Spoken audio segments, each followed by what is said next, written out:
Video start करने से पहले आप सभी को बता देना चाहता हूं कि इस वीडियो में जितना भी कंटेंट है वो सब राजस्थान माध्यमिक शिक्षा बोर्ड की पाठ्य पुस्तक मैक्रो इकोनॉमिक्स से लिया गया है। तो आप वीडियो को समझने के लिए बुक की भी हेल्प ले सकते हैं। Class 12 subject economics chapter number 3। Topic name है मांग अनुसूची। आज के टॉपिक में हम मांग अनुसूची के बारे में पढ़ेंगे। मांग अनुसूची दो प्रकार की होती है, बाजार मांग अनुसूची और व्यक्तिगत मांग अनुसूची। तो इसके बारे में आज का हमारा टॉपिक है।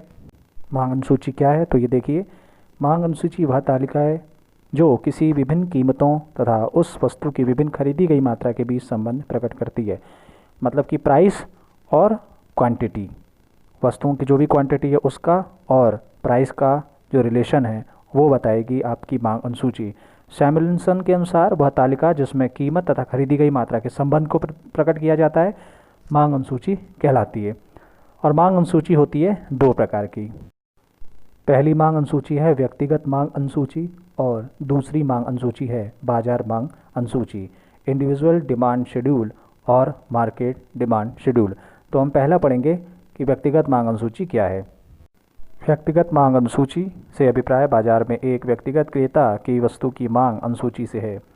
यह एक व्यक्ति के द्वारा निश्चित समय में वस्तु की विभिन्न कीमतों पर वस्तु की मांगी गई मात्राओं को प्रकट करता है। मतलब एक व्यक्ति जो है वो एक टाइम पर वस्तु की विभिन्न कीमतों पर, यानी अलग अलग कीमतों पर वस्तु की कितनी मात्रा की डिमांड करेगा, इसके बीच के संबंध को दर्शाती है। तो हम देखते हैं टेबल के थ्रू ये कैसे काम करती है। कि एक व्यक्तिगत मांग अनुसूची की आपको चित्र दिखाई दे रहा है। इसमें देखें आप, एक जगह लिखी है वस्तु की कीमत रुपए में और दूसरी जगह लिखी है वस्तु की मांग, मतलब कितना चाहते हैं। आप आइसक्रीम खाना चाहते हैं तो आइसक्रीम की कीमत लिखी हुई है और उस समय एक उपभोक्ता उसकी कितनी मांग कर सकता है उस कीमत पर वो लिखा हुआ है। तो उसको हम देखते हैं। तो आइसक्रीम की कीमत है 1 रुपया, देख रहे हैं। पहला 1 रुपया अगर आइसक्रीम की कीमत है तो कोई व्यक्ति 4 आइसक्रीम खाना पसंद करेगा या 4 आइसक्रीम लेना पसंद करेगा, यानी कि मांग करेगा 4 आइसक्रीम की। अगर कीमत बढ़ के 2 हो जाती है तो मात्रा देखिए 4 से 3 हो गई। कीमत बढ़ के 2 से 3 हो जाती है तो मात्रा 3 से 2 हो गई। और अगर आइसक्रीम की कीमत 3 से 4 हो जाती है तो मात्रा घटकर 2 से 1 हो जाती है।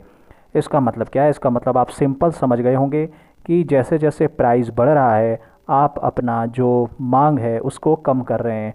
और ये एक बेसिक सा नियम सभी जानते हैं, आपको समझ में आ रहा होगा कि जैसे जैसे किसी वस्तु की कीमत बढ़ती है तो उस वस्तु की जो मांग की मात्रा है या क्वांटिटी है वो कम होती है। देखिए नीचे लिखा है तालिका से एक से प्रकट होता है जैसे जैसे आइसक्रीम की कीमत बढ़ रही है मांग की मात्रा में घटने की प्रवृत्ति दिखाई देती है। जब कीमत 4 आइसक्रीम है तो उपभोक्ता 1 आइसक्रीम खरीदता है। जब कीमत 1 रुपये होती है तो वो मांग बढ़कर 4 आइसक्रीम हो जाती है। यानी लास्ट लाइन आप ज़रा नोट कर लीजिएगा अपनी नोटबुक में। अतः यहाँ वस्तु की कीमत और मांगी गई मात्रा में विपरीत संबंध है, यानी कि निगेटिव रिलेशन है। किसमें? कीमत और मांग में क्या है? निगेटिव संबंध, निगेटिव रिलेशन, नकारात्मक संबंध। और अगर ये ग्राफ पे आप बनाओगे वक्र तो कैसा बनेगा? निगेटिव। निगेटिव का मतलब मैं आपको बहुत पहले भी बता चुका हूँ वीडियो में, जो ढाल होगा वो ऋणात्मक होगा, यानी मांग वर्ग ऋणात्मक बनेगा क्योंकि संबंध विपरीत है। अब ये देखिए बाजार मांग अनुसूची। प्रत्येक बाजार में किसी वस्तु के बहुत से क्रेता होते हैं। बाजार मांग अनुसूची किसी वस्तु की बाजार में सभी क्रेताओं की कुल मांग को प्रकट करती है। यह किसी वस्तु की उन विभिन्न मात्राओं को बताती है जो उपभोक्ता एक निश्चित समय पर वस्तु की विभिन्न कीमतों को खरीदने के लिए इच्छुक हैं। ये इस मान्यता पर बाजार में केवल 2 क्रेता हैं। आइसक्रीम की मांग अनुसूची तालिका 2 में व्यक्त किया गया। इसका मतलब आप समझ लीजिए कि बाजार में तो लाखों करोड़ों उपभोक्ता होते हैं ना आइसक्रीम के, लेकिन हमने समझने के लिए ये मान लिया है कि आइसक्रीम के खरीदार कितने हैं पूरे बाजार में? सिर्फ 2 ही हैं। ए और बी मान लेते हैं, 2 व्यक्ति हैं, वही सिर्फ पूरे बाजार में हैं। इसको समझने से हम आसानी होगी इसलिए हमने कम लोगों को रखा है, 2 ही लोगों को रखा है। तो ये देखिए बाजार मांग अनुसूची, आइसक्रीम की कीमत वही रखी है पुरानी वाली टेबल की जैसी 1 2 3 4, यानी कि 1 2 3 4 रुपये। और ए की मांग और बी की मांग, 2 लोगों की मांग हमने ली है और दोनों मांगों का योग ही जो है, दोनों उपभोक्ताओं का जो योग है, कुल उपभोक्ताओं की मांग का जो योग है वही बाजार मांग कहलाया जाएगा। नीचे एजम्पशन लिखा हुआ है, मान्यता लिखी हुई कि बाजार में केवल 2 ही उपभोक्ता है। देखिए नीचे लिखा हुआ है बाजार में केवल 2 ही उपभोक्ता हैं। तो कुल उपभोक्ताओं की जो मांग है और कुल उपभोक्ता कितने हैं? 2, उनको जोड़ के बाजार मांग आएगा। तो पहले देखते हैं आइसक्रीम की कीमत जब 1 रुपये है तो एक जो ए व्यक्ति है वो कितनी मांगता है? 4 आइसक्रीम मांगता है। बी कितनी मांगता है? 5। अब ऐसा क्यों है? हो सकता है कि बी थोड़ा सा अमीर हो, बी के पास में थोड़ा पैसा ज़्यादा हो और उसको 4 रुपए की जो आइसक्रीम है उसमें उसका चलेगा 5 आइसक्रीम।